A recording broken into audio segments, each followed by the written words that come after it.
Bonjour. Bon matin. De bon matin, comme ça, tranquillement, à Vivatech. Bienvenue à tous.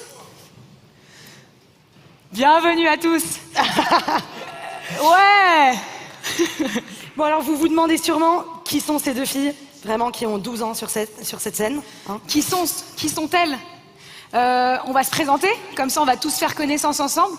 On s'appelle Élise et Julia. Voici Élise. Voici Julia. On est meilleures amies depuis le lycée. Maintenant, on a 25 ans. Ça fait 10 ans qu'on se connaît presque. Oh mon Dieu, bonjour. Une scène qui vient vers toi, Élise. Ça fait 10 ans qu'on se connaît et on a créé un média féminin et féministe sur les réseaux sociaux pour le groupe TF1 il y a 3 ans, qui s'appelle Fresh, qui est devenu tout de suite quelque chose d'assez conséquent. Ouais, un média un petit peu qui compte chez les femmes en tout cas. Ça s'appelle Fresh. Je vous invite tous à aller suivre ce média. C'est sur Facebook, Instagram, tout ça. Sauf que quand on a créé Fresh, en fait, on était salariés et ça nous a saoulés d'être salariés. Donc on a décidé de quitter Fresh et de monter une agence qui ferait du conseil pour les marques et pour les médias dans leur stratégie de communication avec les jeunes et surtout avec les femmes. Parce qu'en fait, on remarquait que toute la journée, on était ciblés par des pubs et que ces pubs, par exemple, pour des marques de serviettes hygiéniques ou de sous-vêtements, ne nous respectaient pas trop. On n'arrivait pas trop à s'identifier au contenu qu'on voyait. Bah, on se sentait pas trop représentés, quoi, réellement. Donc on s'est dit, on va prendre le problème à bras-le-corps, on va monter une agence qui s'appelle du coup Élise et Julia. Élise et Julia, vraiment, on n'a pas été très très loin dans la recherche du nom, mais deux prénoms féminins un peu sympas. Et donc on fait du repositionnement de marque. Les femmes et les jeunes, c'est un peu notre cible préférée. Et il y a pas mal de nos copains qui nous disent tout le temps, mais c'est marrant, si vous faites que des talks, des girls talk, ça exclut un peu les hommes. Est-ce qu'on n'a pas besoin un peu de bannir ce genre d'événement que pour les femmes? Et en fait, on pourrait se dire, oui, ok, d'accord, je vois. Mais quand on voit ce qui se passe aujourd'hui dans le monde, en fait, c'est encore totalement nécessaire. Je fais notamment référence à ce qui se passe en ce moment en Alabama, qui est très grave. Il faut qu'on se batte ensemble pour les droits des femmes. Et c'est pour ça qu'aujourd'hui, on va réunir sur cette scène 7 projets. Ouais. 7 projets hyper ambitieux qu'on adore. Des femmes ultra inspirantes. Des femmes et un homme qu'on adore. Voilà. Qu'on va vous présenter tour à tour. Mais avant toute chose, on va faire un petit truc. Oui, c'est vrai qu'on nous a parlé de voilà, il faut faire des icebreakers dans des conférences comme celle-ci. Donc, on va tous se icebreaker, je dirais, je sais pas si on peut employer ça comme ça, mais icebreakons-nous. Alors, sortez tous vos téléphones. Alors, c'est très simple. D'abord, vous allez regarder votre voisin de gauche une fois que vous avez votre téléphone en main. Je connais pas ma gauche et ma droite, donc je sais pas si vous le faites bien. Vraiment. Ensuite, maintenant, vous allez regarder votre voisin de droite. Vous n'avez pas de voisin de droite, certains, je le vois. Certains, je vous sens pas de désemparés. Vous allez maintenant ouvrir l'application Instagram. Que vous avez tous, j'imagine. Ceux qui ne l'ont pas, il faut se remettre en question, on est à Vivatech. Vous êtes maintenant sur Instagram? Qui n'est pas encore sur Instagram? Ok, mais tout le reste, vous y êtes là? Vous allez maintenant sur la barre de recherche Instagram. Et là, tout simplement, vous allez nous follow. Vous nous ajoutez tous sur Instagram. Voilà, c'est vrai qu'on est un peu en galère de followers. Et comme ça, on pourra tous se rencontrer plus tard sur cette scène. Exactement. Et vous allez voir, avec toutes les entrepreneuses et l'entrepreneur qu'on va vous présenter... Il n'y a vraiment plus nos noms sur Instagram, il faut qu'on leur redise. Oh là là, oui, c'est vrai, nos noms. Alors, Élise Goldfarb. Alors, c'est un nom de famille polonais, j'ai pas fait exprès. C'est gold comme de l'or et farb comme... la couleur. Un farb. Un farb. Élise Goldfarb. Et moi, c'est Julia Layani, voilà, exactement. N'hésitez pas à nous follow, on adore. Et si vous avez justement des questions sur l'entrepreneuriat, si vous voulez qu'on prenne un café, si vous cherchez un stage... Si vous voulez juste qu'on se rencontre aussi, qu'on devienne potes, en fait, hein, on peut tout à fait le faire. Voilà. On a besoin aussi d'amis, on est seuls. Voilà, donc, aujourd'hui, on va vous présenter plein de projets. Exactement. Et en fait, on s'est dit, pour que ce soit un peu moins rébarbatif que la plupart des talks qu'on voit tout le temps, parce que c'est tout le temps la même chose, c'est des panels où tout le monde est d'accord avec tout le monde, on s'est dit, on va un peu faire un truc utile qui va vous servir si vous voulez vous lancer dans l'entrepreneuriat ou juste si vous voulez apprendre des choses et kiffer. T'as failli faire tomber ta gourde. On a des gourdes. Oui, c'est ça, c'est qu'en fait, on s'adapte un petit peu à comment marchent les réseaux sociaux et le numérique donc dans ce moment, effectivement. Donc on s'est dit, on va vous donner des shots de speak par projet. Et on a décidé de retracer tout l'itinéraire en fait d'un entrepreneur par thème et par projet. C'est-à-dire par où on passe, quoi, toutes les étapes. Et la première étape, c'est vrai que monter une boîte, ça passe souvent par un déclic. Comment on a une idée? Comment voilà, une idée nous vient et on arrive à la réaliser? C'est pour ça que nous allons accueillir une femme idole, attention, qui s'appelle Salwa Toko. C'est la fondatrice de l'association Become Tech, une association qui aide les femmes dans la tech. Je vous demande d'applaudir Salwa Toko. C'est vraiment une femme de ouf.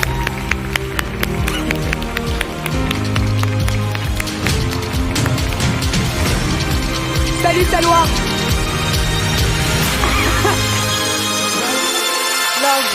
On fait des câlins, on n'est pas du tout corporate. Je t'invite à t'asseoir.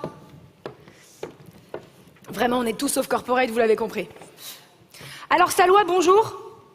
Bonjour. Est-ce qu'on dit pas tous bonjour à Salwa? Bonjour tout le monde. Bonjour Salwa. Salwa, donc c'est impressionnant. C'est assez impressionnant. On fait le palais des sports, Je ne finalement. vois pas très bien. Salwa, tu es la fondatrice de Become Tech. Est-ce que tu peux déjà nous expliquer ce que c'est? Et ensuite, on va te poser la question de comment tu as eu le déclic, comment tu as eu l'idée de faire cette association. Alors, je suis la cofondatrice, en fait, pour être plus précise et pour rendre un grand hommage à mon associée Dorothée Roch, qui gère actuellement beaucoup plus que moi l'association. On peut applaudir Dorothée, de loin. C'est aussi ça la vie d'entrepreneur, même d'entrepreneur dans le social et dans l'associatif. Alors, Become Tech, en fait, c'est un programme destiné uniquement aux filles dès la 3e, pour les initier à l'informatique et à l'univers du numérique. Et le but ultime est de faire des filles des citoyennes du numérique, des citoyennes du 21e siècle, parce que malheureusement, il y a trop peu de filles qui œuvrent à créer le monde technologique dans lequel nous vivons aujourd'hui. Super. Et alors, du coup, pour parler vraiment du déclic, comment est-ce que tu t'es dit, il faut que je me lance, il faut que je fasse ça?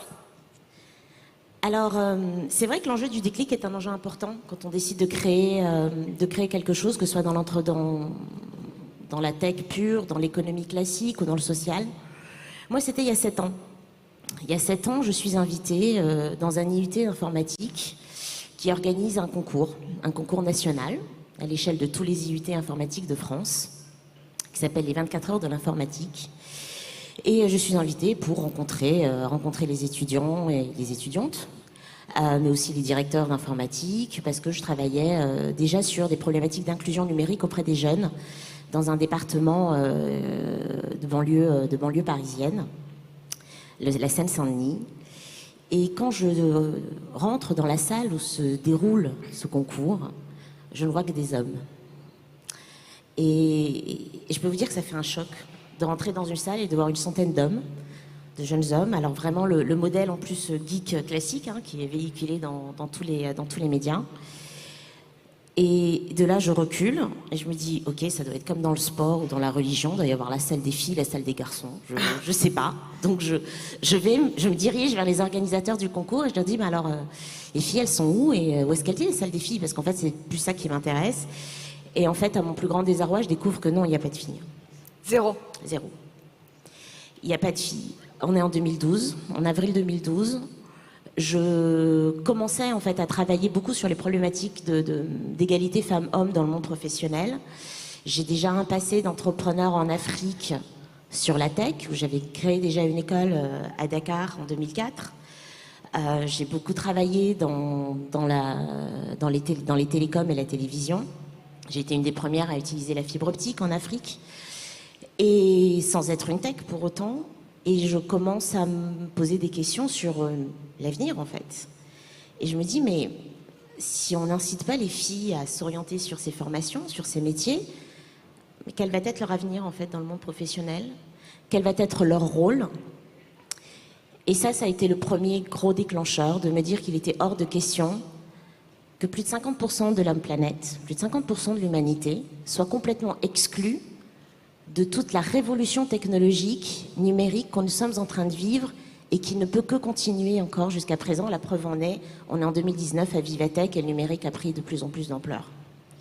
Et c'est comme ça que j'ai décidé de me pencher un petit peu plus sur le sujet d'aller à la rencontre de professeurs, à la rencontre de sociologues, à la rencontre des jeunes, et de faire des choix en fait radicaux dans ma façon de voir, de prendre le problème à bras-le-corps. Parce que, merci de dire que je suis une idole, je ne me considère pas comme ça.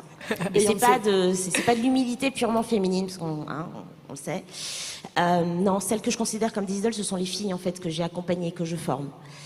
Parce qu'elles sont adolescentes, elles décident de consacrer plus de 200 heures de leur vie scolaire à Become Tech pendant leur année scolaire. Et ça, pour moi, ce sont des héroïnes. Parce que quand on a 14-15 ans, on est une actrice des réseaux sociaux et qu'on comprend pas très bien ce que c'est, mais qu'on a la curiosité, l'envie, et donc qu'on sacrifie en fait toutes ces heures de loisirs pour venir apprendre à coder. Moi, je trouve que ça, c'est de l'héroïsme, et ça, c'est ça qui mérite d'être applaudi et d'être encouragé. Donc, ce sont les ambassadrices Become Tech qui sont des idoles. Alors, mes choix ont été assez radicaux, comme je vous le disais, et c'est vraiment ce déclic de me dire, de rentrer dans une salle avec que des garçons, de me dire, moi, je vais créer des salles avec que des filles. Et je vais pouvoir montrer à l'ensemble du monde entier que oui, les filles, elles aussi, peuvent apprendre à coder. Et elles peuvent tout à fait être les actrices, les vraies actrices aussi de ce mouvement. Donc mes choix, ça a été de dire, ok, qu'est-ce qui se passe? Comment est-ce qu'on fait? Déjà, à quel âge on opère? La plupart des actions qui sont montées autour de la formation et de la curiosité qui amène vers la programmation informatique ou vers le numérique de manière globale sont des actions qui sont plutôt menées en fait en fin de lycée. Et en ayant discuté avec beaucoup de sociologues, je me suis rendu compte que en fait c'était un petit peu trop tard. Les filles se projettent beaucoup plus tôt en âge que les garçons dans leur avenir professionnel, dans leur future vie d'adulte. Donc comme j'avais déjà une assez grande expérience d'un travail mené avec les élèves de 3e, j'ai décidé de me consacrer en fait à cette tranche d'âge, plutôt 14-15 ans, en classe de 3e. J'en ai même de super héroïnes de 4e. Wow. J'en ai même. Ensuite, c'était de se dire, on ne va plus les mettre en fait dans un modèle en fait de mixité. Je vais prendre que les filles entre elles, pour qu'elles reprennent courage, pour qu'elles reprennent confiance en elles, et qu'elles se persuadent qu'elles aussi, elles sont tout à fait capables, comme leurs frères, petits ou grands, de coder, de faire du gaming, parce que un des déclics pour elles, c'est aussi apprendre tout simplement à manipuler l'ordinateur autrement, et les appareils en fait autrement. Et donc ça a été aussi une bataille, après ce déclic, d'imposer le fait de proposer un programme uniquement pour des filles. Je vous rassure, on a certains professeurs en fait qui sont aussi des garçons. C'est pas que un clan de filles. Mais c'était important en fait à cet âge-là de leur faire, de les rendre en fait autonomes et surtout de leur donner vraiment cette confiance en elles de pouvoir s'imposer. Et c'est un des plus gros enjeux en fait que je voulais combattre aussi en créant Become Tech. Redonner confiance aux filles, leur redonner confiance en elles. Et surtout leur expliquer que échouer, c'est pas grave. Ouais. C'est pas grave du tout. Et que quand on apprend à coder, quand on se met dans l'univers de l'informatique, on échoue tout le temps. Et c'est pas grave. Et que c'est la persévérance qui est importante. C'est le fait de recommencer. Et c'est en échouant finalement qu'on apprend. Ensuite, ça a été de me dire, c'est bien les rôles modèles. Parce que ça aurait été super simple, de dire, non, de montrer aux filles, il existe des rôles modèles. Lui voilà, elles sont géniales, c'est super, mais en fait c'est pas suffisant. Il fallait leur mettre les mains dans le cambouis. Et donc j'ai décidé de monter un programme de plus de 200 heures. Alors je sais pas si vous imaginez, parce que c'est pas facile du tout. Vous êtes en 3e, voire en 4e, vous avez cours toute la semaine, et moi je vous demande de consacrer tous vos mercredis après-midi et toutes vos vacances à venir apprendre à coder. Alors je sais pas pour vous, mais moi, si je me projette en arrière, à 14-15 ans, on m'aurait dit ça, j'aurais été plutôt sceptique et je pense que j'aurais refusé. Et je suis très admirative des 12 premières jeunes filles qui, en 2014, m'ont dit oui. J'y croyais pas moi-même, mais elles m'ont dit oui. Et qui, le dernier jour du programme, qui s'est terminé par une remise toute symbolique de diplôme, que le dernier jour du programme, donc fin juin, alors qu'on venait de passer 5 mois éreintants, me disent qu'est-ce qu'on fait demain? Et je leur ai dit, c'est vous qui continuez la suite. Ah, allez, bravo. Drop the mic. Merci infiniment, Salwa. Merci à vous. Merci beaucoup. Le déclic, très important. Je t'invite à te lever. Et on peut réapplaudir Salwa quand même une deuxième fois. Merci. Merci beaucoup. Et oui, le déclic très important quand on a envie de créer un projet. Nous, notre déclic, effectivement, avec Ellie, ça a été tout simplement de se rencontrer, de devenir meilleurs amis. Et de se dire qu'il y avait un problème dans le monde et qu'on avait envie de changer les choses. Et parfois, avoir un déclic, comme pour nous, ça passe par une rencontre. Vraiment, on se donne la main, ça n'a pas de sens. Très nimp. Ça passe par une rencontre. Et aujourd'hui, on a avec nous une femme qui a créé une start-up aussi très stylée et qui est partie d'une rencontre aussi dans le domaine du médical. Elle a créé Novagray. Et on va appeler donc Clémence Franck qui va nous raconter un peu son déclic à elle.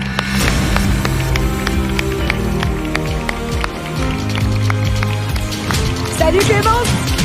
Je l'aime. Bon, vraiment, on fait des câlins aux gens.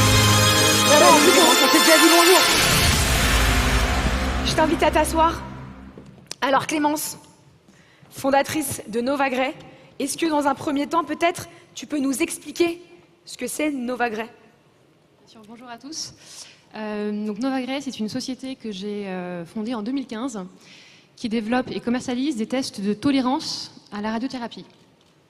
Donc on développe des tests basés sur des prélèvements sanguins qui permettent d'identifier avant une radiothérapie les patients qui vont développer des effets secondaires à long terme et des effets secondaires irréversibles. Donc la radiothérapie, pour ceux qui ne connaissent pas ce traitement, c'est un des 3 piliers du traitement du cancer avec la chirurgie et la chimiothérapie. Ça consiste à utiliser des rayons pour détruire les cellules cancéreuses. La problématique, c'est que dans 10% des cas, donc entre 5 et 10% des patients, cette technique va provoquer l'apparition d'effets secondaires qui sont donc irréversibles, donc qui ont un impact important sur la qualité de vie des patients et qui représentent des coûts de prise en charge importants également pour les systèmes de santé. Et la problématique principale, c'est qu'aujourd'hui, les médecins n'ont aucun moyen de savoir, avant de démarrer un traitement, si les patients sont à risque ou pas. Donc ils délivrent un traitement standardisé, donc tous les patients reçoivent peu ou prou le même traitement. Donc l'enjeu ici, il est vraiment de permettre d'identifier les patients à risque, donc les 10% de patients qui vont développer des complications, pour adapter leur traitement et éviter l'apparition de complications. Et à l'inverse, chez les patients les moins sensibles, avoir les traitements plus agressifs pour augmenter l'efficacité du traitement. Donc si on veut résumer, c'est permettre à chaque patient de recevoir un traitement adapté à sa sensibilité. C'est ce qu'on appelle la médecine personnalisée. Et raconte-nous comment t'es venue l'idée justement de ce projet. On parlait de la rencontre. Est-ce que tu peux nous raconter un peu ton cheminement? Alors c'est une rencontre, effectivement, une rencontre avec un professeur de médecine. Mais je pense que ce qui m'a guidée aussi au début, c'est une envie d'entreprendre et un fort intérêt pour le secteur du médical. Donc j'ai longtemps hésité à faire médecine. Finalement, j'ai fait une école d'ingénieur dans le domaine des travaux publics. Donc c'est pas forcément la voie qui mène directement vers mon cœur d'activité aujourd'hui. J'ai ensuite fait une formation en entrepreneuriat dans une école de commerce. Et comme j'ai toujours été titillée et j'ai toujours eu envie de développer un projet dans le domaine du médical, j'ai cherché à identifier des scientifiques qui développaient des projets et qui avaient besoin de porteurs de projets pour valoriser leurs innovations. Donc c'est comme ça que j'ai rencontré des chercheurs de l'Institut Gustave-Roussy, qui est un très grand centre de cancérologie basé à Villejuif, et qu'on a commencé à travailler ensemble sur un premier projet dans le domaine de la radiothérapie. Donc c'est ce qui m'a amené vers le secteur de la radiothérapie. Et c'est dans ce cadre-là que j'ai rencontré mon associé actuel, qui s'appelle David Azria, et qui est donc chef du service de radiothérapie du Centre anticancéreux de Montpellier, et qui travaillait depuis près de 15 ans sur le développement de tests de tolérance à la radiothérapie quand je l'ai rencontré. Donc de notre rencontre est née l'idée de créer Novagray, et donc de valoriser les travaux de recherche qu'il menait au sein du Centre anticancéreux de Montpellier. Et tu l'as rencontré et vous vous entendez bien, ça se passe bien? Parce que, on va en parler aussi tout à l'heure, mais être associé avec quelqu'un, c'est quand même assez compliqué. C'est beaucoup de concessions. Ça se passe bien? Ça se passe très bien. Ça se passe très bien. On est un binôme un peu atypique à pas mal d'égards. Le premier, c'est quand on a créé, on avait, et on a toujours quasiment 20 ans d'écart. Quand on a créé la société, j'avais uniquement des stages à mon actif et lui était déjà chef de service et professeur de radiothérapie. J'avais pas d'expertise spécifique au tout début dans le domaine du médical. Et pour autant, c'est un binôme qui fonctionne très très bien. Donc on a des tâches très claires. David, lui, gère toute la partie clinique, bien sûr. Et moi, je gère tout le reste. Il conserve son activité clinique et son activité de recherche au sein du centre anticancéreux. Et moi, je gère tout ce qui est lié à la société, le développement de la société et permettre de développer nos tests et de les amener sur le marché. Et aujourd'hui, dans le domaine du médical, vous êtes beaucoup de femmes dans ce genre d'entreprise, de projet? Alors, il y a plus d'hommes. Ça c'est évident. Et généralement, les profils des entrepreneurs dans le domaine du médical sont un peu plus âgés. Voilà. Donc, c'est des gens qui sont aussi un peu plus âgés. En revanche, j'invite tous les gens qui sont intéressés par la technique, la technologie et le secteur du médical à innover et à oser, puisqu'il y a de la place, il y a beaucoup d'innovations qui aujourd'hui sont dans les laboratoires. Vous avez beaucoup de chercheurs, notamment français. On a la chance en France d'avoir une recherche qui est extrêmement dynamique et créative. Et on n'a pas assez de rencontres entre le monde de la recherche académique et le monde du privé pour permettre de valoriser ces pépites et développer des innovations qui vont servir aux patients, puisque je parle du secteur du médical, mais dans d'autres domaines, bien évidemment. Donc c'est une complémentarité un petit peu de deux univers différents entre David et toi. Et donc, oui, c'est un thème assez particulier, les liens entre la recherche et l'entrepreneuriat. Et comment vous gérez ça? C'est-à-dire que comment vous départagez ces rôles exactement? C'est ça, parce que toi, tu es dans le domaine de la médecine, et c'est vrai que souvent, ce qu'on nous dit pas avant de monter une boîte, c'est qu'il faut maîtriser tellement de trucs, genre faire de la compta, gérer de la logistique, que nous, par exemple, on fait n'importe quoi avec ça. Comment vous gérez ça? Vous séparez les tâches, ou vous faites chacun votre truc, ou vous prenez des prestataires? Ce que je disais tout à l'heure, c'est qu'on a chacun nos expertises et des rôles bien définis. Donc David gère uniquement la partie clinique, qui est déjà un gros morceau, et moi je gère tout le reste. Après, il y a des sujets très opérationnels comme la compta par exemple, c'est pas forcément moi qui le gère. Il faut, je pense, savoir sous-traiter des tâches et en tout cas déléguer. Moi je me concentre sur comment faire en sorte que cette innovation que j'ai cherché à valoriser à partir de 2015, faire en sorte qu'elle puisse arriver sur le marché, au chevet des patients. On a la particularité dans le domaine du médical d'être très réglementé. Donc il y a des étapes qui sont parfois longues, mais qui sont nécessaires pour amener un projet et un produit sur le marché. Donc on a une étape de développement qui, bien sûr, prend du temps. Ensuite, une fois que vous avez votre produit, il faut le valider. Donc ça passe par la mise en place d'études cliniques. Une fois que votre produit est validé, il faut que vous obteniez les autorisations pour mettre ce produit sur le marché. Et enfin, quand vous arrivez sur le marché, il y a une phase de commercialisation qui commence avec des spécificités aussi réglementaires qui sont liées au marché et qui sont liées au secteur, notamment au pays. Donc c'est vrai qu'il faut prendre en compte tout ça. Et donc je me concentre essentiellement sur ces tâches-là. Comment faire en sorte que de cette technologie française, on puisse arriver à un test qui permettent à chaque patient traité par radiothérapie de recevoir un traitement qui lui est personnalisé et faire en sorte que cette innovation française rayonne au niveau mondial. Et tu penses qu'en France, on est au niveau par rapport à l'innovation médicale, tout ça? Alors, on a une très bonne recherche, une qualité d'une excellente recherche.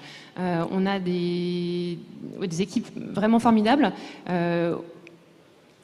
En revanche, on n'a pas la même mentalité qu'aux US, par exemple, sur la capacité à passer le pas du labo et à valoriser les travaux de recherche.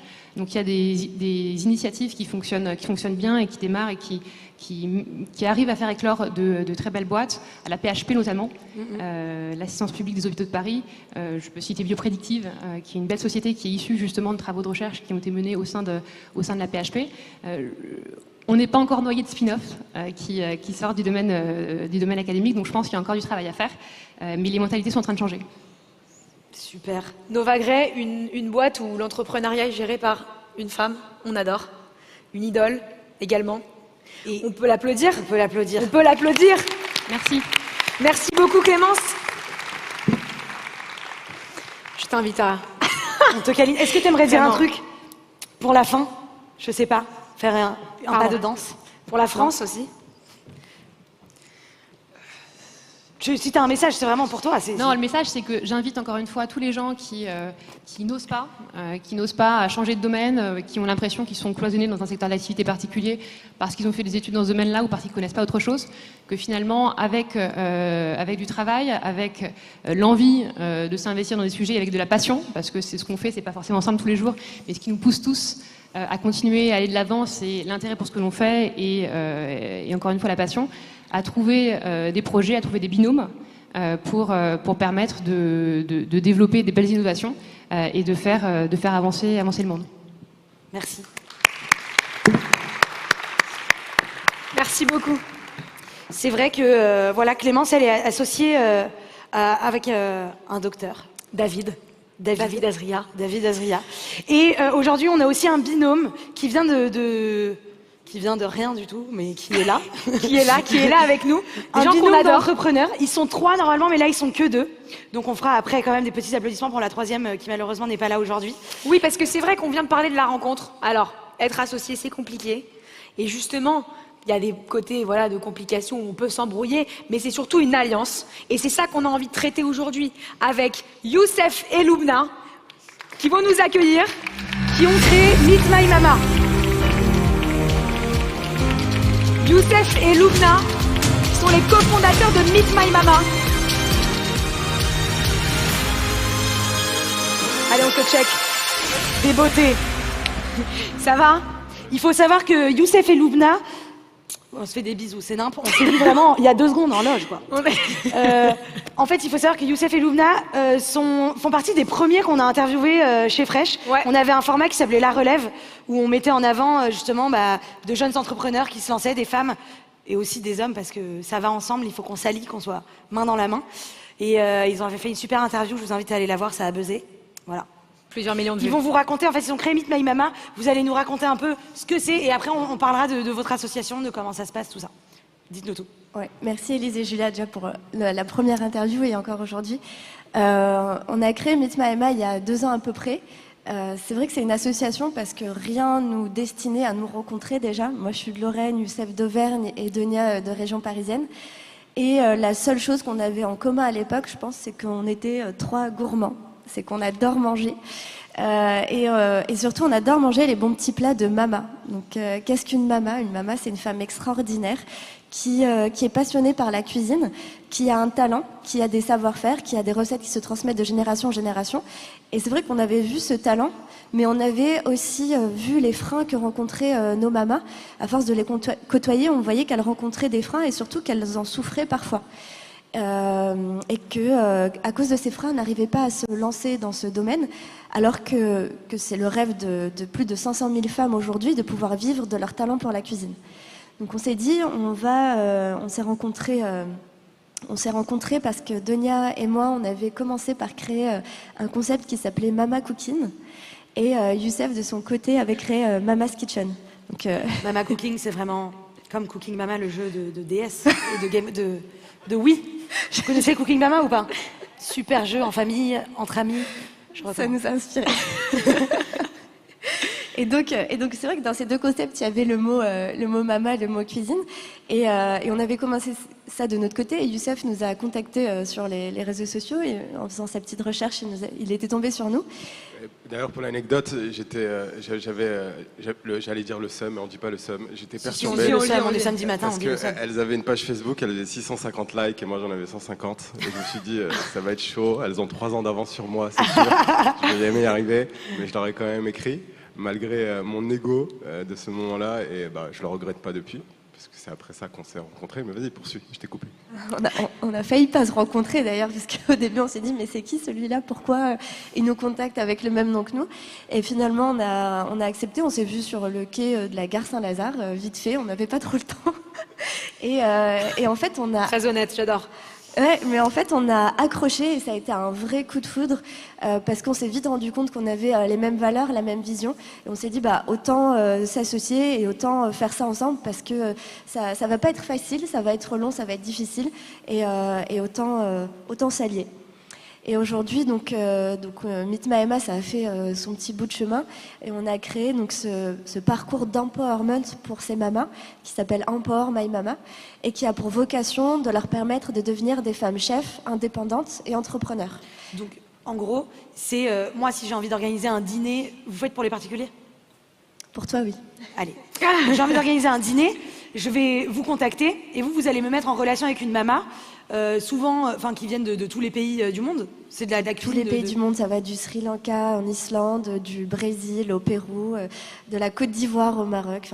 Et donc, en fait, vous allez me livrer un repas comme à la maison, fait avec amour. Fait avec amour, fait par une maman, d'un lieu, un plat typique d'un pays du monde, quoi.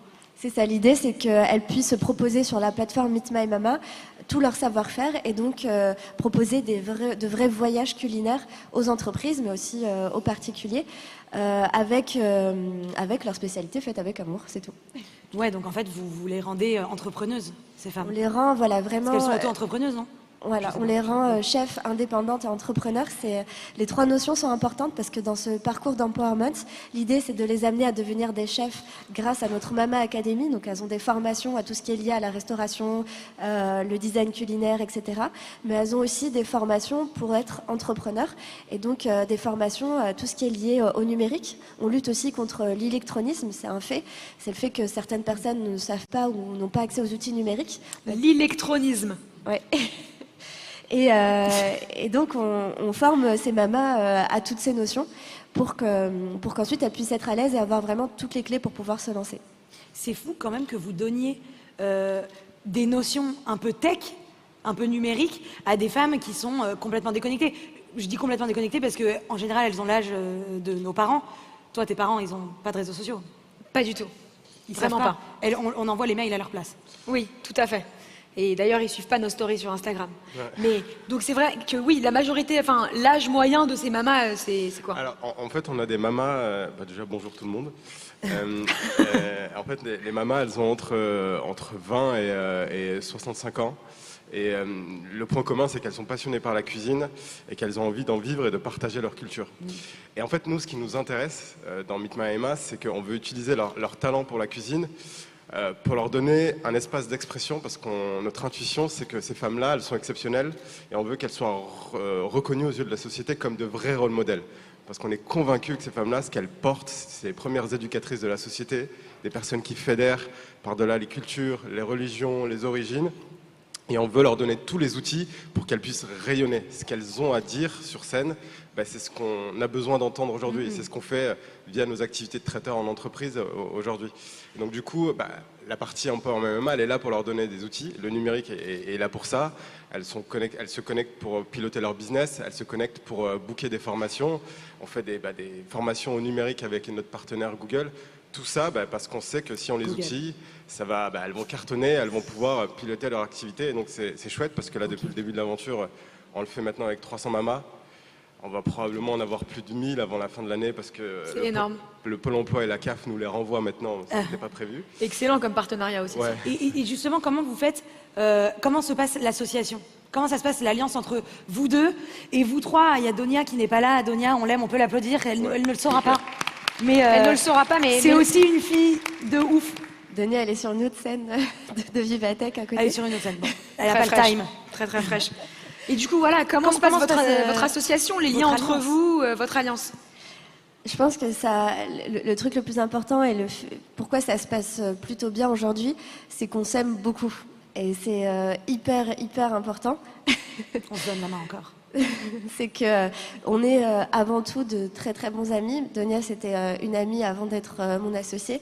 Youssef, ça l'est devenu. Et aujourd'hui, c'est ce qui fait notre force. Et c'est ce qui fait que même dans les moments difficiles, on arrive à tenir et à se soutenir quoi qu'il arrive. Mais il y a des moments où vous avez envie de vous casser la gueule quand même. Parce que nous, avec Julia, Parfois, on s'embrouille.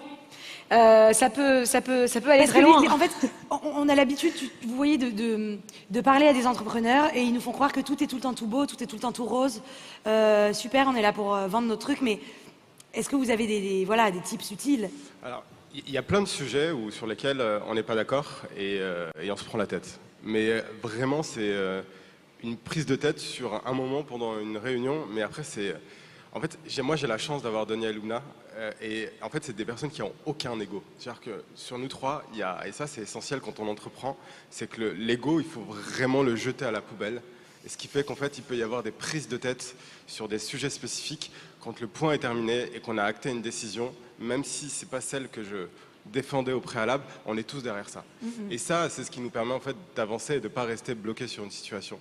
Et je pense que c'est l'un des trucs qui fait notre force, et elle l'a dit, et c'est par amour les uns pour les autres, en fait, Que vous faites tenir, qu'on fait ça. Ouais, Après, je pense aussi la deuxième chose importante, c'est de bien comprendre comment fonctionne l'autre. On est trois profils très très différents, du coup très complémentaires, mais c'était difficile au début de comprendre comment fonctionnait l'autre, de pouvoir se mettre à la place de l'autre et de comprendre qu'en fait on pouvait se compléter grâce à nos défauts et à nos qualités. Par exemple, je sais que Donia c'est une vraie machine de guerre, elle est hyper efficace, elle est très rapide, elle va te plier un sujet en 2 minutes. Et à l'inverse, moi je vais prendre beaucoup plus de temps, je vais le faire de manière qualitative, mais ça peut être déroutant quand on travaille ensemble parce qu'on n'a du coup pas du tout les mêmes manières de fonctionner. Mais maintenant qu'on l'a compris, on sait où se placer et c'est génial. Et aussi, comment vous faites pour un peu articuler cette association? C'est vrai que vous êtes un homme seul avec 2 femmes. Donc c'est possible en fait de s'associer, je veux dire, les hommes et les femmes peuvent travailler ensemble. Avec genre, plus de 300 femmes, parce que j'intègre Oui, les en fait, mamas. toi, Il y a 90% de notre équipe aujourd'hui, on est 17 qui sont des femmes. En fait, je vais dire un truc, je sais pas si je devrais dire ça, c'est un peu chelou. En fait, quand je parle avec Donia et Luna, je vois pas des filles en fait. Oui. Je vois des idées, des arguments, des contre-arguments. En fait, souvent on me la pose cette question-là et c'est la première fois que j'apporte une réponse un peu concrète parce qu'avant je savais pas quoi répondre parce que Très bonne réponse. Ouais, en fait, je me prends pas la tête. Je me suis jamais posé la question où j'ai jamais eu cette interprétation. Elle a dit ça parce que c'est une fille. Ça n'a aucun sens. Ça pour vous moi. est jamais arrivé, par exemple, de vous retrouver dans des salles où on va dire on préfère parler que à Youssef, ou même l'inverse? Non, c'est plutôt l'inverse. Ouais, c'est plutôt l'inverse. Il commence à y avoir de la discrimination masculine même parce qu'on est très très souvent invités et parfois on nous dit on veut que les filles de Meet My Mama. Non, mais je suis hyper heureux parce que je fais jamais de conférences. Et Luna et Donia. Mais allô, mais nous on va t'inviter, à toutes. On va t'inviter tout le temps. Super jeté. Et même à Station F, on est au bureau, souvent je passe pour le stagiaire. En gros, mais tu bosses pour Meet My Mama et tu bosses pour Luna et Donia. Et j'ai dit ouais. Et c'est trop stylé comme sensation. Et donc c'est souvent ça. Donc là, on a le prototype du cas où je suis en situation isolement, où je suis en minorité et ça me va très bien. C'est ce pourquoi j'ai monté ce projet-là. C'est Pour nous, en tout cas, vous êtes égaux, vous êtes les mêmes et vous êtes trop sympas. Franchement, je vous jure, la dernière fois, on a mangé quoi? On a mangé iranien. Ouais. On a mangé Meet My Mama. C'est vraiment un projet ultra intéressant, donc on vous invite à aller vous renseigner. Et qui permet à des femmes à travers le monde de devenir entrepreneuses à l'âge de 60, 65 ans. Parce que la nourriture, c'est ce qui nous lie tous. Donc c'est le premier Très business. important de manger, toujours. Très important. Ce qui permet de rester en vie. Voilà. Est-ce que vous avez un message à faire passer, un petit mot de la fin? Non, le mot de la fin, c'est que qu'on soit une maman, qu'on soit une femme, qu'on soit un homme, ce qui est beau aujourd'hui, c'est qu'on peut vraiment entreprendre, on a tous les outils pour. C'est vraiment, vraiment, vraiment pas facile, mais on a plein d'outils pour le faire. Moi, je veux dire merci beaucoup de nous avoir écoutés et surtout donner du love un maximum à tout votre entourage. C'est bientôt la fête des mères, la fête des mamas. Ne l'oubliez pas, s'il vous plaît, je vous en supplie. Rendez hommage à vos mères, rendez hommage aux mamas que vous croisez. Si vous en croisez qui veulent se lancer dans la food, faites-nous signe. Si vous cherchez un stage ou un job, on recrute. Si vous voulez participer à l'essor de Meet My Mama, commandez. On vient de lancer Deliveroo dans le nord de Paris. Bref. Ah ouais. Sartec. Soyez de l'aventure avec nous, que vous soyez impliqués directement ou indirectement. On vous aime, vous êtes les bienvenus. Merci. Waouh. C'est vrai que c'est important l'amour quand même. Oui, Merci les c'est gars. important. On vous kiffe. Merci Franchement, beaucoup. on vous aime. À tout à l'heure. L'amour, c'est très important. Et surtout, dans ces métiers, ce qui est important, c'est que les gens, parfois, ils se rendent pas compte qu'il y a une différence entre avoir une idée de ouf et la réaliser. Être maître de son projet. C'est-à-dire vraiment se dire, j'ai une idée et je vais la mettre en œuvre et je vais tout donner pour que ça se réalise. Pas chose simple d'ailleurs. Pas chose simple. Nous, parfois, on a des idées de ouf, mais nous, si on s'écoutait, on serait sur Mars, en ce moment, à l'heure qu'il est.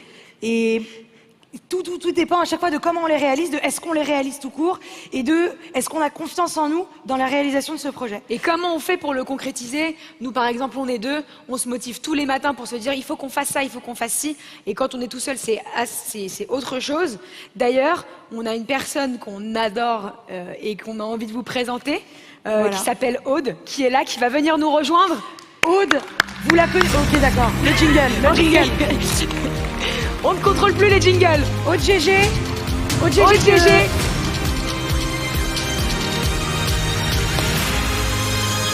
Aude GG qui est le jingle vraiment digne de Woodkid, hein, on dit toujours. Aude GG que vous connaissez peut-être de YouTube. Je ne saurais vous dire. Nous, en tout cas, on la connaît de YouTube et on a adoré. On va te laisser tout à fait nous raconter comment on devient leader de son projet. Aude GG en roue libre. Bonjour à tous, alors je m'appelle Aude Goni-Goubert, mais j'ai raccourci en Aude GG parce que personne ne le retenait. Je suis actrice depuis environ 15 ans. J'ai la chance de travailler du théâtre, au cinéma, à la télévision, en passant par le web. J'ai eu la chance de faire mon métier dans des beaux projets, des projets populaires, mais toujours des projets créés, dirigés, écrits, produits par des hommes. J'ai adoré ça. J'y ai passé de très belles années. Et à un moment donné, au moment où la vidéo sur Internet a commencé à exploser, on m'a demandé de venir intervenir dans des conférences, de venir donner des masterclass, parce que je faisais partie du trop peu nombre de femmes qui avaient de la visibilité sur ce média surpuissant qui est devenu YouTube. Et on me demandait de venir inspirer les jeunes femmes, de leur dire « lancez-vous ». Montez vos projets, prenez la parole, l'espace médiatique, ayez de la visibilité. Je me suis dit, c'est très malhonnête de ma part de me lancer, enfin de leur proposer de se lancer, si moi-même je ne l'avais pas fait. Moi, j'étais planquée dans des collectifs, j'étais planquée derrière des projets d'hommes, je n'étais pas en première ligne, donc je ne pouvais pas me permettre décemment de dire à des jeunes femmes de prendre des risques que je ne prenais pas moi-même. Donc je me suis dit, il faut que je le fasse. Il faut que j'ouvre une voie. De là, évidemment, avec le syndrome de l'imposteur, avec tout le conditionnement systémique qu'on peut subir quand on est une femme, je me suis dit, mais les autres femmes, celles qui se lancent, sont tellement extraordinaires, elles font tellement de choses, elles sont tellement inspirantes, comment je vais pouvoir, moi, lancer un programme? Et en fait, de mon syndrome de l'imposteur, j'ai lancé une série qui s'appelle Virago, qui est un programme qui sont des chroniques historiques, humoristiques et féministes, qui mettent en lumière des femmes extraordinaires dont on a peu, voire jamais entendu parler, et qui ont transcendé leurs conditions sociales, leur milieu, leur religion, leur époque, pour faire bouger les lignes. Ce projet, je l'ai lancé presque seule. Je me suis entourée d'une équipe, parce que savoir être un bon leader, c'est aussi savoir s'entourer. Donc j'ai embarqué quelques copains, j'ai loué un fond vert, j'ai pris un matériel approximatif et j'ai tourné 3 épisodes dans mon salon. Et je me suis rendu compte en fait de l'impact que ça provoquait. Je vais faire une petite parenthèse. Virago, c'est un terme extrêmement péjoratif qui désigne une femme criarde aux allures masculines. Sauf qu'en fait, la définition originelle de ce mot, virago, elle date du 1er siècle avant Jésus-Christ, et c'est une femme forte, courageuse, une héroïne, une guerrière. Bizarrement, ce mot a glissé au 19e siècle. N'oubliez jamais que le 19e siècle a fait beaucoup de mal aux femmes. Et c'est cette définition originelle que j'ai eu envie de rétablir. Moi, je suis une optimiste, donc j'ai voulu mettre sur YouTube ce que je ne voyais pas ni dans mes livres d'histoire, ni dans mes livres de sciences, très peu dans la fiction, et pas du tout sur YouTube. Il faut savoir que YouTube, aujourd'hui, qui est surpuissant, les créateurs revendiquent une liberté de ton, de diffusion, mais si on regarde, c'est un peu le miroir grossissant de toutes les inégalités qui sont dans notre société. Si vous ouvrez aujourd'hui votre page tendance YouTube, vous allez tomber sur un génocide de femmes. Elle n'existe pas. Donc il faut savoir que sur les 100 premiers youtubeurs français, il y a 11 femmes.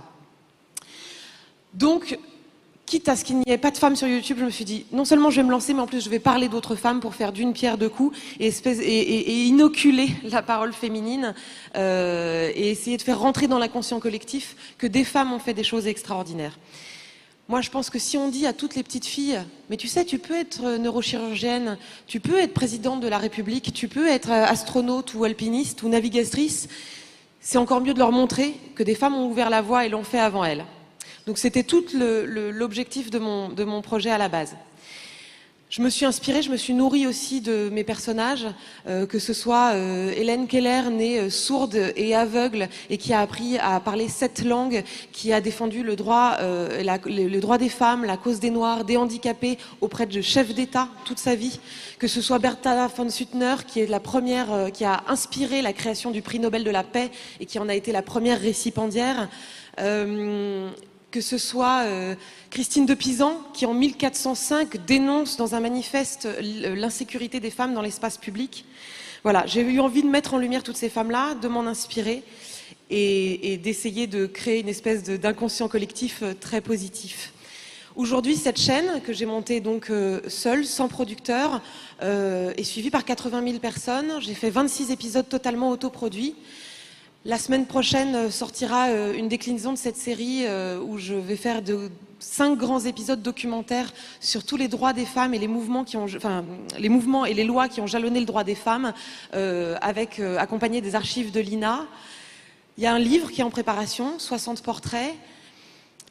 J'ai envie de créer, j'ai envie de pousser celles qui hésitent à se lancer, à devenir leader, à prendre l'espace médiatique. Il faut savoir aujourd'hui que la parole des femmes dans les médias représente 24% seulement et souvent sous le coup de l'émotion et du témoignage et non de l'expertise. Et ce n'est pas parce qu'elles n'ont pas d'expertise ou qu'elles n'ont pas d'avis, mais c'est parce qu'il faut prendre une place qui n'est pas donnée.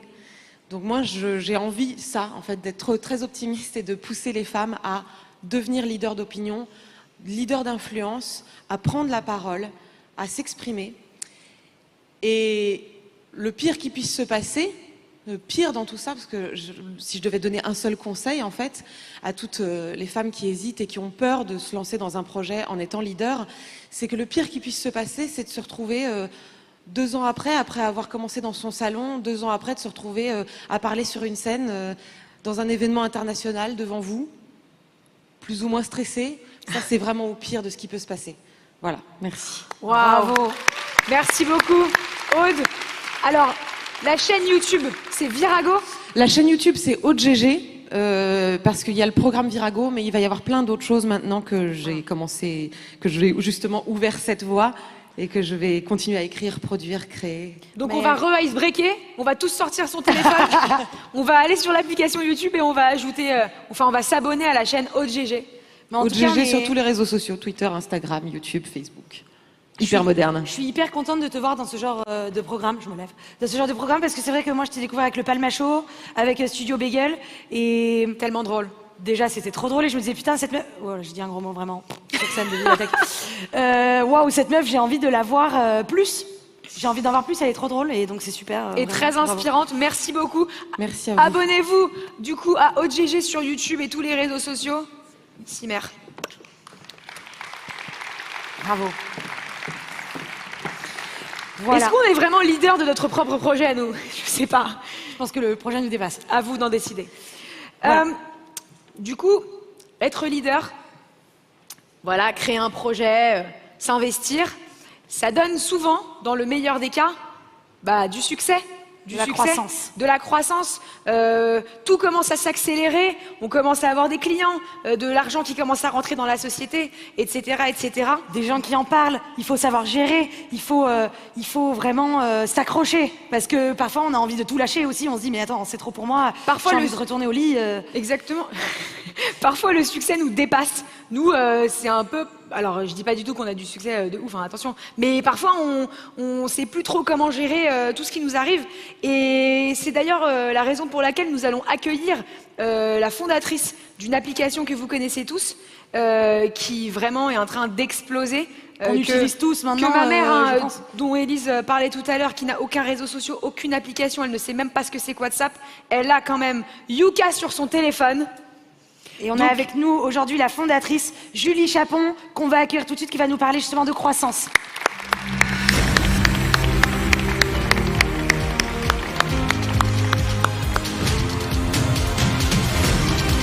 Ce moment, une fois de plus, on va lui faire un câlin.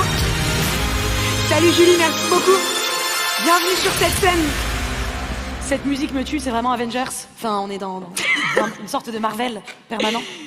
Julie Chapon, donc une autre idole. On adore dire que les gens sont des idoles, attention. Je m'assois. Julie Chapon, donc fondatrice de Yuka. Est-ce que, vite fait, tu peux nous réexpliquer, même si je sais que tout le monde connaît? Donc Yuka, c'est une application mobile qui permet de scanner le code barre des produits alimentaires et cosmétiques pour connaître leur impact sur la santé. Et quand les produits sont jugés mauvais, c'est une appli qui recommande aussi des alternatives de produits similaires en toute indépendance puisqu'on ne travaille pas avec les marques. Tellement bien. On Tellement youk utile. tout, nous. On dit on youk. Vous savez, on a conjugué le concept. Voilà, c'est devenu un peu un jeu. Oui. On scanne tout ce qu'on trouve. Exactement. Et ça nous permet d'avoir une espèce de santé alimentaire. On a découvert qu'on mangeait très mal, grâce à toi, plutôt à cause de toi. Merci beaucoup Julie.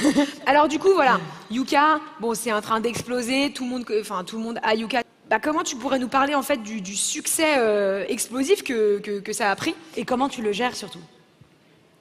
Alors le succès, il est venu au fur et à mesure. C'est vrai que tout de suite, quand on a lancé, on a tout de suite senti qu'il y avait une vraie traction. Je pense que, alors il y a eu beaucoup de bouche à oreille en fait sur le projet. En fait, quand on s'est lancé, on n'avait pas de moyens, on n'avait pas de budget.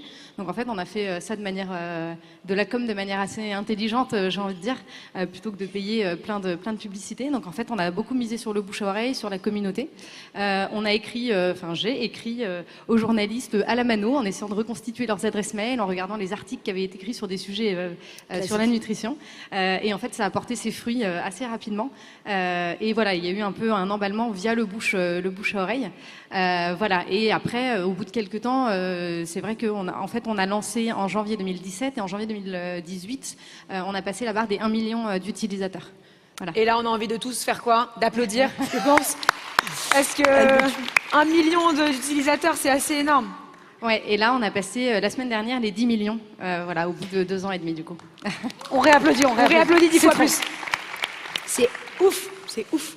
Ouais, bah c'est vrai que donc on n'avait pas du tout anticipé ça hein, puisque nous quand on s'est lancé, on était accompagné par donc moi je suis une ancienne de l'EDEC et on était accompagné par le directeur de l'incubateur de l'EDEC et il nous avait dit moi j'en ai vu plein qui se sont lancés avec des applis. Je vous le dis, si vous n'avez pas 10 000 utilisateurs en un an, laissez tomber le projet. Donc on s'était dit, ok, c'est notre objectif. On s'est dit, on va être un peu ambitieux, on va se fixer 20 000 utilisateurs comme objectif. Voilà, donc effectivement, on les a dépassés. Après, ça a amené aussi plein de difficultés parce qu'en fait, c'est super la croissance, mais quand on n'est pas préparé, en fait, il y a plein de choses qui sont hyper compliquées. Nous, par exemple, la base de données, on a une base de données qui gère tous les produits et tous les utilisateurs. Mais en fait, la base de données, à chaque fois qu'on avait par exemple un passage média, ça plantait complètement. Et en fait, du coup, c'était hyper contre-productif parce qu'on avait des super passages médias, mais en fait, derrière les gens, ça faisait cracher le... ouais, l'appli marchait pas, donc les gens nous écrivaient en nous disant c'est quoi votre appli pourrie, ça marche pas. Et c'est des gens qui sont irrécupérables, c'est-à-dire qu'ils ont essayé une fois, ça n'a pas marché, ils vont jamais revenir. Et donc en fait, on a été complètement pris par ça. On a dû en fait déconstruire tout ce qu'on avait fait, reconstruire tout l'outil pour qu'il puisse supporter une charge beaucoup plus importante de personnes. Ça a été un gros boulot qu'a fait François, mon associé qui est là aussi. Salut François. François, lève-toi. J'ai envie de te voir. Je ne te vois pas, c'est pas grave, tu n'existes pas. Bon bah on t'en... Ah voilà. Oh François, on peut l'embrasse. l'applaudir. Ah ouais, donc vous avez dû reconstruire toute l'application. Ouais, alors pas toute l'appli, mais tout le back-end qui est derrière l'application et qui gère l'application, qui a un énorme truc. Et on a dû tout déconstruire. On avait plein de projets, on avait plein de choses à faire. Et en fait, on a passé 6 mois quasi à stopper en fait les développements de l'appli pour reconstruire en fait toute la machine qui est derrière l'appli. Ouais. Et comment on gère ça alors de reconstruire, de prendre 6 mois de plus alors qu'on était sur une lignée comment on gère ça émotionnellement même? Dans tous les cas, on n'a pas le choix et émotionnellement, ça reste génial parce qu'en fait, c'est un problème, j'ai envie de dire, c'est un problème de riche, c'est-à-dire qu'on est obligé de reconstruire parce qu'on a trop de croissance, donc c'était quand même cool.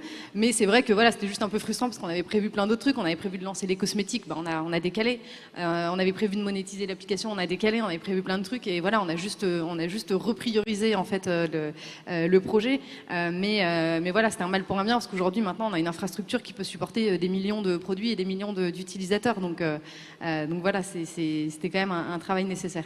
Et justement, dans le cadre de votre croissance, quelle est la suite? Là, on a commencé à se lancer à l'international. Donc, on a commencé par les pays francophones, donc Belgique, Suisse, Luxembourg, qu'on a lancé il y a 2 mois. Et là, on commence à s'attaquer, du coup, c'était un peu pour se faire la main aussi. Et là, on commence à s'attaquer à des plus gros marchés, puisque d'ici 2-3 semaines, si tout va bien, on lance l'Espagne. Ensuite, on lance le Royaume-Uni. Et puis, si tout va bien, d'ici la fin de l'année, on attaque des marchés comme le Canada, les États-Unis. Waouh. on adore. Ah ouais, non, c'est incroyable. Donc un gros succès en perspective. Bah après, un succès, c'est toujours relatif. De dire qu'est-ce que le succès. Nous, on dit souvent aussi qu'on considère qu'on aura réussi quand on n'aura plus besoin de l'application. Puisque si les gens ont besoin de l'application, c'est qu'en fait, il y a plein de produits pourris partout dans le monde qui sont vendus. Donc voilà, le jour où en fait on aura réussi, c'est le jour où l'application elle sera plus utile parce qu'il y aura quasiment que des bons produits. Et puis nous, du coup, on s'attaquera à un autre sujet. Tu montreras une autre boîte qui se gagnera en croissance. Voilà, il y a plein de problématiques de société à résoudre. Nous, on s'attaque au sujet de la santé et de la composition des produits alimentaires et cosmétiques, mais il y a plein d'autres sujets de société qui nous touchent aussi et qu'on adressera le jour où Yuka. Mais bon, je pense que c'est pas demain, mais oui, voilà. Bon, en tout cas, bravo à Julie et François. On a envie de vous dire Mazal Tov, j'ai envie de dire, parce que franchement, c'est assez impressionnant. Oui, c'est impressionnant, vraiment. C'est tout à fait impressionnant. Merci beaucoup, Julie, de nous avoir parlé de la croissance et du succès de ton application. Je vous invite évidemment tous à télécharger Yuka, parce que c'est vraiment charmé. Et parfois, vous allez scanner des trucs, vous vous direz, mais c'est impossible que ce soit sur Yuka. Et en fait, c'est dessus. Genre de la boutargue, un truc tunisien que personne ne connaît. D'œufs de poisson, voilà. Merci C'est très beaucoup. salé, en tout cas, selon Yuka. Trop salé. Merci beaucoup. Merci beaucoup. Trop salé la boutargue. Trop salé la boutargue. Nous, on adore la boutargue.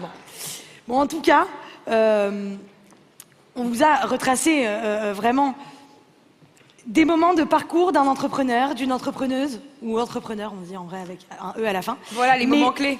Il y a souvent une sorte, surtout en France, de tabou dans l'entrepreneuriat, un truc dont on ne parle jamais.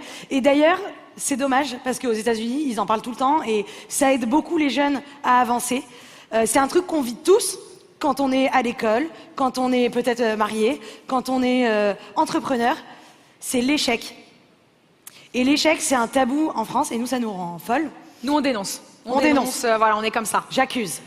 On a envie de parler effectivement des moments d'échec, des moments d'errance, des moments où en fait on est plus sûr de nous-mêmes et c'est normal et c'est très naturel de vivre ces moments-là. Et surtout, c'est très important de vivre des moments d'échec pour se construire et pour comprendre qui on est.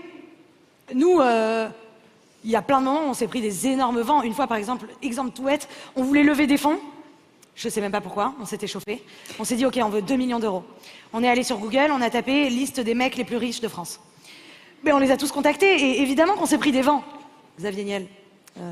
Bon, il nous a répondu, on l'adore, mais voilà. Évidemment, non, il nous a pas basé, mais bon, évidemment qu'on se prend des vents et on se dit, bon, bah, c'est pas grave. Bah non, évidemment. Parce qu'il y a toujours quelqu'un qui va pas te mettre devant et qui va te donner cet argent. Exactement. Et c'est des échecs, évidemment, que naissent l'apprentissage et l'expérience. Et c'est d'ailleurs le thème suivant qu'on va traiter avec une meuf vraiment qu'on adore. Je vous l'ai dit, on n'est pas très corporate, on dit meuf, on parle de boutargue sur scène. On va accueillir Bérangère Krief. Un manager. Salut Bérangère. Ma beauté. Ma beauté. Le sang. Le sang. Le sang de la veine. Ça va? Donc Bérangère, qu'on ne présente plus évidemment. On peut présenter un peu. Et une actrice, oui, présente-la. Je sais pas, humoriste, actrice, femme du spectacle, qu'on a connue, on a découvert dans Bref, la série de Kian Kojandi, vous vous rappelez? Tout le monde se Pas rappelle. beaucoup de répondants, mais j'adore. Ceux qui sont réveillés se rappellent. Cool. Voilà, et donc Bérangère, tu vas nous parler aujourd'hui un peu de comment on gère Comment on les gère échecs, ça, comment ouais. on rebondit. Bonjour à tous. Moi, je voulais vous parler ce matin, effectivement, du rebond après l'échec. Au début, vous aviez dit juste l'échec. J'imaginais mon nom avec écrit juste l'échec en dessous. Je trouvais ça un peu bizarre. Non, en fait, juste pour recadrer le contexte, donc je m'appelle Bérangère, j'ai 36 ans. J'ai fait un spectacle de one-man show que j'ai arrêté de jouer il y a bientôt 2 ans et demi. C'est mon premier spectacle. Depuis toute petite, je savais que je voulais faire du one-man show. Comme j'écrivais pas beaucoup, voire jamais, je savais pas trop comment j'allais faire. Et il s'est trouvé qu'à 27 ans, je travaillais dans un café-théâtre à Paris, tout petit café-théâtre de 50 places à Pigalle, qui s'appelait Le Bout. Et donc, je travaillais en tant que caissière, je vendais les billets. Et un jour, je me suis dit, bon, peut-être que ma place est sur scène, il va falloir que j'y aille. Donc, j'ai fait un premier saut dans le vide.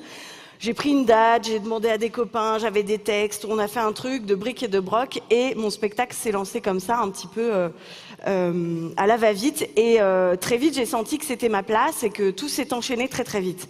C'est-à-dire que peu de temps, j'ai peut-être joué 4-5 fois, on m'a présenté un auteur de blagues, ce qui était génial pour quelqu'un comme moi qui écrivait pas beaucoup. Il y avait un mec qui écrivait plein de blagues et moi je les apprenais, donc c'était super. Très vite, suite à ça, je rencontre un producteur, Jean-Marc Dumontet, qui me produira pendant 5-6 ans. Ensuite, je passe du Bout, 50 places au point virgule, 120 places. C'était la salle d'Eli Kakou. À l'époque, j'avais regardé la cassette VHS d'Eli Kakou au point virgule et d'un coup, ça y est, j'y étais sur la scène. Et voilà, ça s'enchaîne très très vite, le spectacle est complet et surtout, il y a la série Bref dont on parlait en 2012 qui me propulse sans trop que je réalise comment face au public et là, la notoriété entre en compte. Donc tout est super, hein, tout est génial, etc. Et tout va très vite dans ma vie et côté vie perso, ça va très vite aussi. Parce que du coup, je rencontre un mec, on est très amoureux et très rapidement, il me demande en mariage sur une barque à Central Park. Et voilà que je vais me marier, mon spectacle est complet. Enfin, j'ai 30 ans et je suis là. Vous savez, à 30 ans, on se dit comment je serai. Et moi, j'étais vraiment là. Et quelques mois après cette annonce de mariage et ce début de préparation, je vous la fais courte parce que c'est un sujet dont je parlerai dans mon prochain spectacle que je suis en train de préparer, mais on annule ce mariage et on se sépare et je me prends une clacasse de rupture dans la gueule et je suis en chagrin d'amour total. Et ce chagrin d'amour va complètement impacter ma vie pro puisque jouer avec le cœur en miettes, ça fait des trucs pas super cool parfois. Donc voilà, donc tout ça pour vous dire que cette annulation de mariage, ce truc où je me disais je vais très très très très loin avec ce garçon, en fait pas du tout, je reviens là, et qu'est-ce que je fais de ma vie, où je vais, comment ça se passe. Donc c'est l'échec amoureux, pas l'échec professionnel, mais en même temps il va impacter ma vie professionnelle. Cet électrochoc me fait tomber et je me relève un petit peu parce que j'ai une copine qui m'invite, c'était le premier été de mon célibat, et elle me dit écoute, je pars en Ardèche dans un stage de développement personnel, ça dit de venir, ça va être très sympa, des connexions et tout. Je dis, un peu chamboulée, je dis ok, allons-y, je sais pas ce qu'on va, mais je me dis bon, petite semaine détox, jus de concombre et tout, ça va être super, je vais déconnecter et tout. Sauf que j'avais pas compris que j'allais dans un stage de développement personnel pour une thérapie de groupe. On est 25, je ne connais personne à part ma copine. Et donc moi, si vous voulez, je suis arrivée en mode Paris Hilton à Coachella, j'ai des robes champêtres, des couronnes de fleurs, et je suis pas du tout dans le thème parce qu'on va travailler sur soi. Je raconterai également ce passage-là de ma vie dans le spectacle que je suis en train de préparer. Vous avez vu le beau teasing que je suis en train de faire. Excellent. Mais ce que je voulais vous dire, c'est que je ressors de ce travail personnel avec deux choses. Il y a un exercice qui me chamboule complètement et qui me fait rencontrer ma relation à moi-même. C'est-à-dire que le mec du stage, donc vous imaginez Christian perdu dans un Serwell comme ça, très chelou, il nous dit voilà, vous avez cette bougie, une grande lanterne comme ça, et en fait chacun à votre tour, vous allez vous occuper de la bougie pendant 2 heures. Il s'agit de s'occuper de la bougie, il ne s'agit pas de tweeter à côté, hein. C'est vraiment on est avec la bougie, on ne lit pas un bouquin, un gala, rien, non, on est avec la bougie. Et chacun pendant 2 heures. Je rappelle qu'on est 25 fois 2, ça fait 50. Je me dis pendant 50 heures, c'est-à-dire que pendant la nuit aussi, on va se relayer. Et donc on s'organise, genre chacun prend un créneau comme un cours de tennis. Et moi j'ai 23 heures, 1 heure du mat. Je me retrouve perdue dans le jardin, toute seule avec ma bougie, dans le noir, avec les criquets et la nuit, quoi. Bon, c'est très beau, hein, mais voilà. Et je vois la maison, les gens dans la maison, et moi je suis loin d'eux, ils rigolent, ils vont se coucher. Je dis merde, mais putain, je voudrais être là-bas. Et je me retrouve avec cette bougie. Et je sens une colère. Je me fais chier avec cette bougie. Je m'emmerde et j'ai pas envie d'être là.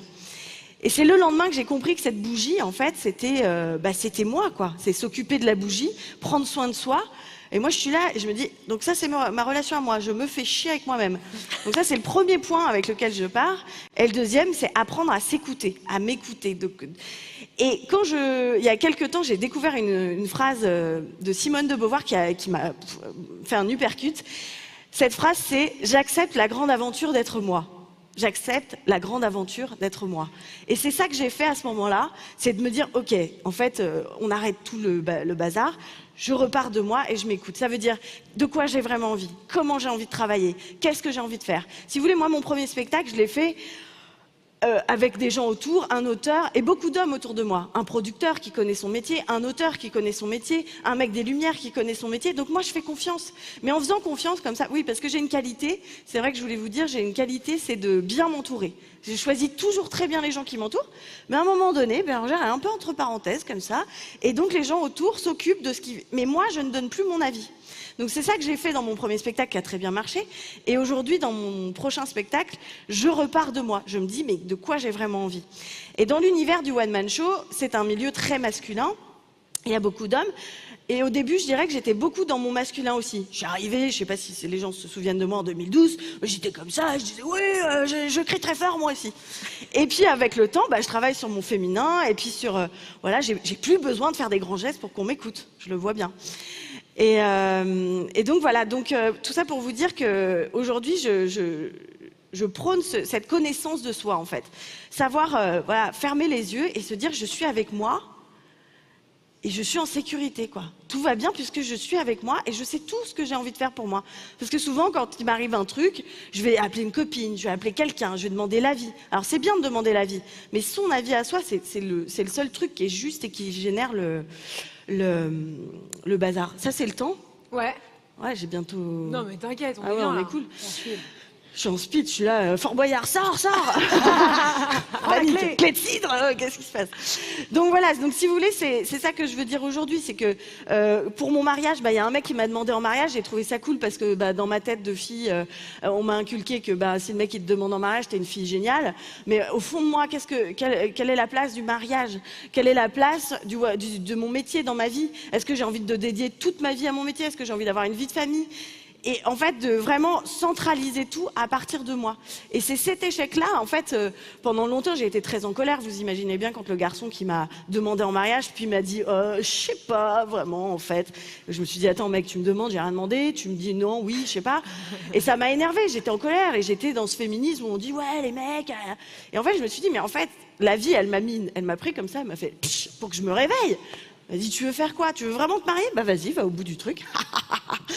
Donc voilà, donc du coup aujourd'hui c'est me lancer des défis, partir à partir de moi, être connecté à l'intuition aussi. L'intuition c'est quelque chose d'assez abstrait je trouve. L'intuition, qu'est-ce que ça peut être? Quelle est cette voix? Parfois vous avez cette voix qui te dit exactement ce que tu dois faire, mais parfois ça paraît débile. Par exemple... En fait, pour séparer la voix de l'intuition, par exemple, de la voix de l'ego, mon petit truc à moi, pour savoir si c'est de l'ego, c'est dès qu'on juge, dès que vous dites « Oh, mais pourquoi je fais ça ?» Ego. « Oh, mais qu'est-ce que c'est que ce mec ?» Ego. « Ah, mais ils vont vraiment faire ça ?» Ego. Et d'un coup, vous avez des flashs où vous dites « Ah, j'ai envie d'être dans une forêt. » Complètement débile, complètement débile. Ben non, vous devez être dans une forêt. Alors débrouillez-vous pour y aller. Moi, des fois, je suis à Paris, Châtelet, les Halles, et je me dis tiens, j'aimerais être dans une forêt. C'est un peu compliqué, mais c'est réalisable. Donc on veut se lancer des défis dans la vie. Donc on se lance des défis dans la vie, et c'est marrant parce que en fait, tout à l'heure, vous avez vu pour le début du spectacle, il y avait un spectacle de cerceau aérien. Et c'est drôle parce que c'est un des défis que je me suis lancé l'année dernière. Ouh là là là là. Non mais j'ai eu l'intuition de me dire voilà, dans le spectacle je voudrais qu'il y ait du cerceau aérien, donc c'est hyper drôle qu'il y en ait un là et que les synchronicités arrivent comme ça, vous voyez que quoi? Tu veux en faire, tu veux qu'on le rappelle? Non mais je peux non mais j'ai démarré avec nous, on va forcément que te chauffer. Non. Donc j'ai fait je ferai du cerceau. Attendez, excusez-moi, elle va faire du cerceau là. Non, arrête. Non. Elle non, va mais faire je peux pas. Bérangère, le cerceau. Oh non. Bérangère, le cerceau. Mais pourquoi j'en ai parlé? Non, mais je sais pas. Attends. Non mais je sais pas. Je suis comme ça là. C'est pas la tenue adéquate Dieu, du on se fait tout. virer de notre propre réceptacle. les gourdes. Cette Bon, femme est en d'accord. tutu, elle est cul nue. Elle est cul Je nue vais sur le la scène de faire. Vivatech. Ah oui, vous poussez tout alors. Il y avait D'accord. Emmanuel Macron jeudi ici. Non mais. Attends, non mais alors vraiment pour vous dire c'est venu tu vas une y idée, aller. c'était saugrenu quand je me suis dit je veux faire du cerceau aérien. Je m'y suis mise il y a peut-être 8 mois, 9 mois. Donc on n'est pas sur quelqu'un, ça sera pas le spectacle du début. Hein. Mais je me suis dit c'est vrai que c'est drôle, mais c'est vrai que je me suis dit la synchronicité. Moi la dernière fois que je suis venue ici c'était pour Résiste.